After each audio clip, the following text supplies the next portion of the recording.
Welcome back, everyone. Ready for another deep dive.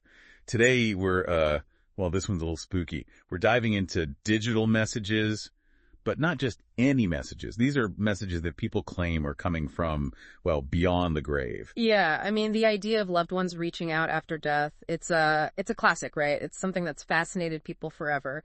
But what's really interesting now is how it's all kind of mixing with technology, you know?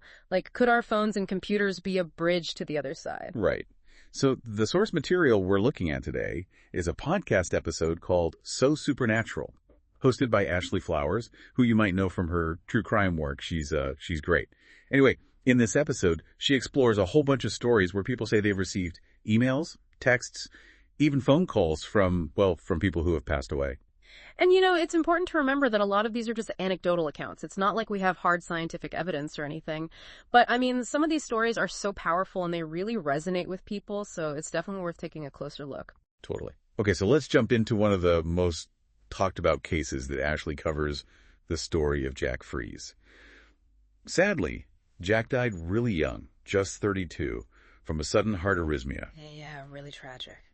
But here's where things get strange. Months after his death, his friends and family start getting emails from his account. And we're not talking about just some basic, hey, how are you messages.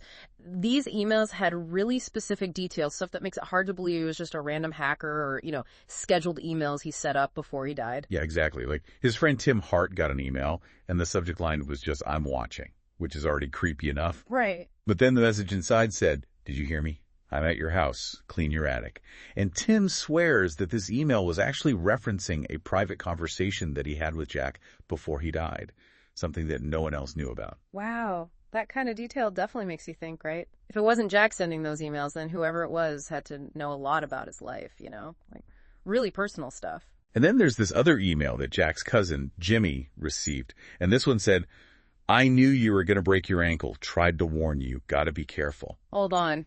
And get this, Jimmy had actually broken his ankle just a week before he got that email. Okay, that's a big detail. I mean, that pretty much throws the whole pre-scheduled email theory out the window, right? It's like whoever sent that email knew what was happening in Jimmy's life like it was happening. I know, right? And both Tim and Jimmy are totally convinced that Jack's account wasn't hacked. Even Jack's mom, Patty, she actually found the emails comforting. She said it was like people were still talking about him, keeping his memory alive. It's interesting how people react to these kinds of things, right? Like, for some people, these messages might be terrifying, but for Patty, it was a way to stay connected to her son even after he was gone. Totally. But how do we even begin to make sense of this? Could it have been someone close to Jack who was sending the emails? Like maybe as a way to cope with their grief? I mean, it's possible. But remember, they would have needed to know a lot about Jack's personal life to pull that off, especially that thing about Jimmy's ankle. And of course, there's the whole hacker theory, but again, they would have needed some serious access to Jack's accounts and information. Plus, there hasn't been any evidence of hacking, so it's all pretty strange, right? Yeah, incredibly strange. And this isn't just a one-off thing either. Ashley's podcast highlights a ton of similar accounts that people have shared online. Like, there's this one on Quora from a woman named Kathy Hurry, who said she got a call from her late husband's number. And all she heard was his voice saying, "Babe." I mean, these stories, they really tap into something deep, right? Like this longing we have to connect with the people we've lost, especially when their deaths were sudden or unexpected. It makes you wonder, is there something more, something beyond what we can see and touch? Totally. And then there's this other story from Reddit about a family who got a call from their deceased mother's phone on Mother's Day. And the crazy thing is, her phone was actually displaying dialing home. Whoa, that's creepy. That image of a phone dialing home from beyond the grave, it's powerful, even if we can't, verify if the story is true or not. Yeah. It's like, what if there is some kind of connection, some kind of technological bridge between this world and the next? And speaking of creepy calls, Ashley also talks about the case of Charles Peake. And this one, it takes things to a whole other level. Charles was a passenger on that commuter train that crashed in Los Angeles back in 2008, remember? Horrible accident. Yeah, I remember that. So after the crash, his family and friends were, of course, frantic trying to find out if he was okay. Right. And then something really bizarre happens. Multiple people, family members and friends, start getting calls from Charles's cell phone. But instead of hearing his voice, all they hear is static.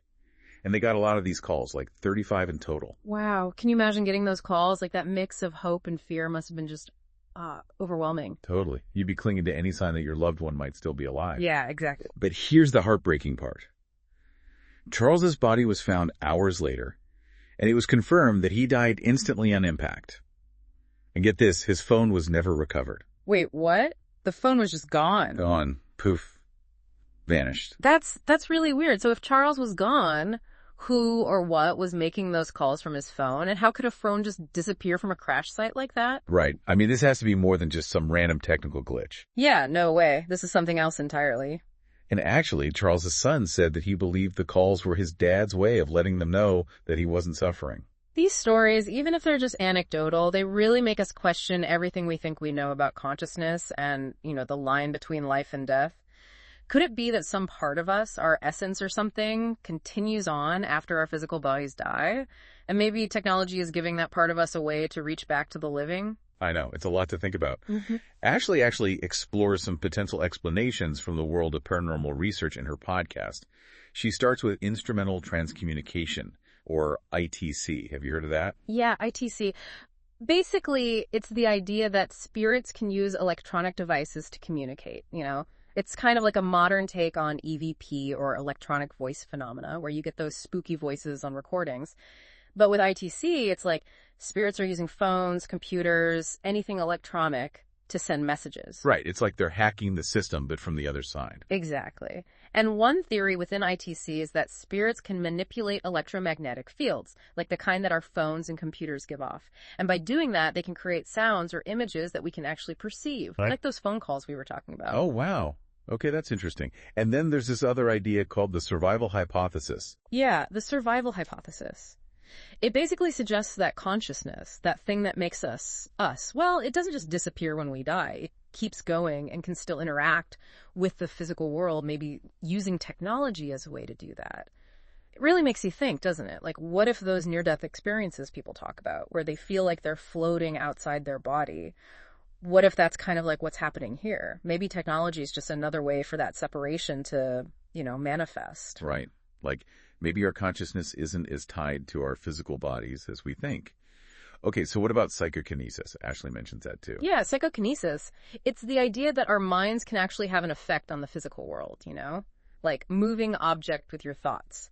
So some people believe that maybe these digital messages aren't actually the deceased person communicating directly, but it's more like the thoughts and emotions of the living, like their grief, somehow impacting the technology. Okay, so like, instead of the spirit reaching out, it's almost like the living person's energy is somehow causing these things to happen. Exactly. It's like, those stories where a grieving person's clock suddenly stops at the exact moment their loved one died?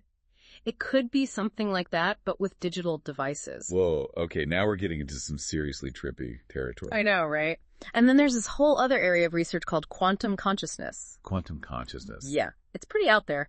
But basically the idea is that consciousness might operate on a much deeper level than we currently understand. Like, it might be connected to something bigger than our physical brains, maybe even the fabric of reality itself. Okay, so we're talking like beyond the brain, beyond our physical world. And this could explain how those messages are getting through. It's possible, right? Quantum consciousness is still super speculative. But it could be a way to explain how consciousness could be interacting with the universe in ways that we don't even fully grasp yet. It's like, what if there are these hidden connections, these channels of communication that we just haven't figured out how to tap into consciously? That's wild. It's almost like we're living in a sci-fi movie. I know, right? But, it's important to remember that this is still the realm of the unknown. There's a lot more research that needs to be done. And of course, there are always going to be skeptics who say that these digital messages are nothing more than hoaxes or just technical glitches. Oh, for sure. Healthy skepticism is important, definitely. But even if some of these cases turn out to have simpler explanations, there are still those stories, like the one with Charles Peak, and those phone calls from his missing phone that just don't seem to fit neatly into any box. I agree. I mean, how do you explain something like that? A phone that vanishes but still makes calls. There's a subset of these stories that really challenge our conventional explanations and leave us with more questions than answers. Exactly. And that's what makes this whole topic so fascinating, right? It's like we're piecing together a giant puzzle, but we're missing some pieces. We have these personal experiences, these scientific theories, this paranormal research, and we're trying to make it all fit together somehow. Yeah, and I think the key is to stay open-minded. Our understanding of reality is always evolving. What seems impossible today could be common knowledge tomorrow as we learn more. This whole deep dive has definitely made me think about things differently. I mean, we've talked about some pretty far-out concepts today. But even if we can't definitively say what's real and what's not, I think the important thing is that these stories make us question, make us think about life and death, and what might be out there beyond what we can see. Absolutely. These stories touch on something deep within us, our hopes, our fears, our desire to connect with those we've lost. It's about love, loss, and the mystery of consciousness. It makes us consider that maybe, just maybe, there's more to reality than we realize. And sometimes just asking those questions is more important than having all the answers, right? Yeah. It's okay to embrace the mystery and acknowledge that there are some things we might never fully understand. Totally. I think embracing that mystery is what keeps us curious, keeps us exploring, and reminds us that there's always more to learn. These stories encourage us to question our assumptions and to be open to the possibility that the universe and our own existence is far more complex and wondrous than we can imagine. It's like these stories are pushing us to expand our definition of what's possible. Mm-hmm. And maybe by doing that, we can start to bridge the gap between the world we know and the world that's just beyond our grasp. Yeah, I think you're right. It's about seeing the connections between everything, the seen and the unseen, the scientific and the spiritual.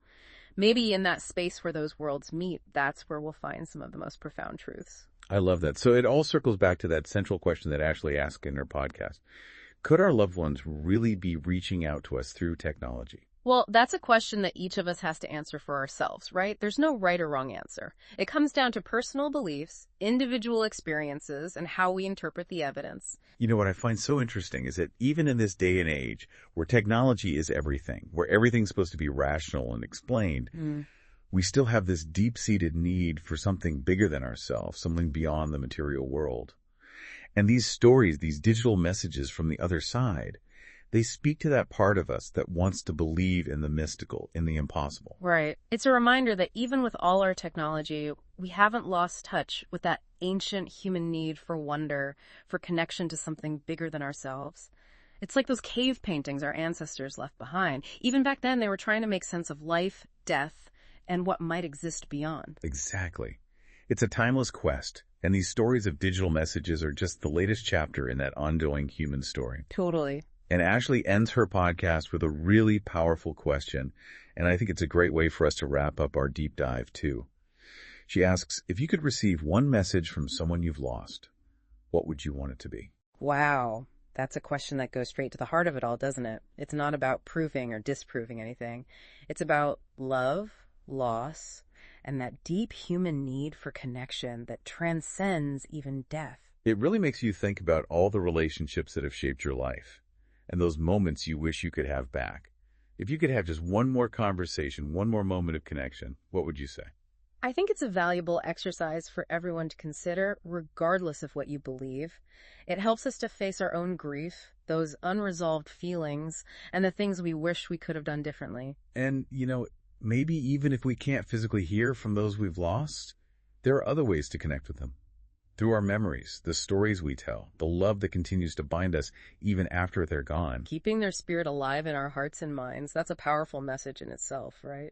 Absolutely. So as you go about your day, take a moment to think about Ashley's question.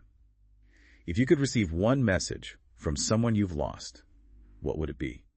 And remember, even if we don't get a tangible reply, just the act of remembering, of cherishing those connections, is a way to keep those we've loved alive in our own way. Beautifully said. And maybe the most important thing we can take away from all of this is that the human spirit is incredibly resilient, and our capacity for love and connection knows no bounds. Even in the face of loss, there's always hope for healing and finding meaning in the mysteries that surround us. And who knows? Maybe those mysteries hold more wonders than we can even imagine right now. What will the future hold for our understanding of consciousness, technology, and the afterlife? It's a journey that's bound to be filled with awe, wonder, and who knows, maybe even a few more mind-bending surprises along the way. It's like we haven't lost that sense of wanting to believe in something bigger than ourselves, even with all the tech and everything. Yeah, it's fascinating, isn't it? It's like, no matter how advanced we get, there's still this part of us that's drawn to the unexplained, to the mysterious. Totally. And, Ashley ends her podcast with this really thought-provoking question.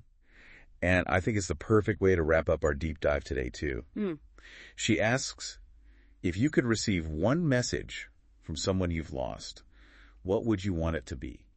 Oh, wow. That's a tough one, but such a good question. Right. It really makes you think about, like, all the things left unsaid, all the things you wish you could go back and change, Yeah, it's like it forces you to confront your own grief, your regrets, everything. And it makes you realize how precious those connections are, Yeah. Even if we can't physically hear from the people we've lost, maybe there are other ways to stay connected to them. Like through memories, through the stories we share, through the love that, never really goes away even when they're gone. Exactly. And maybe, just maybe, that's enough. Maybe it is. So as you go about your day today, think about Ashley's question. If you could receive one message from someone you've lost, what would it be?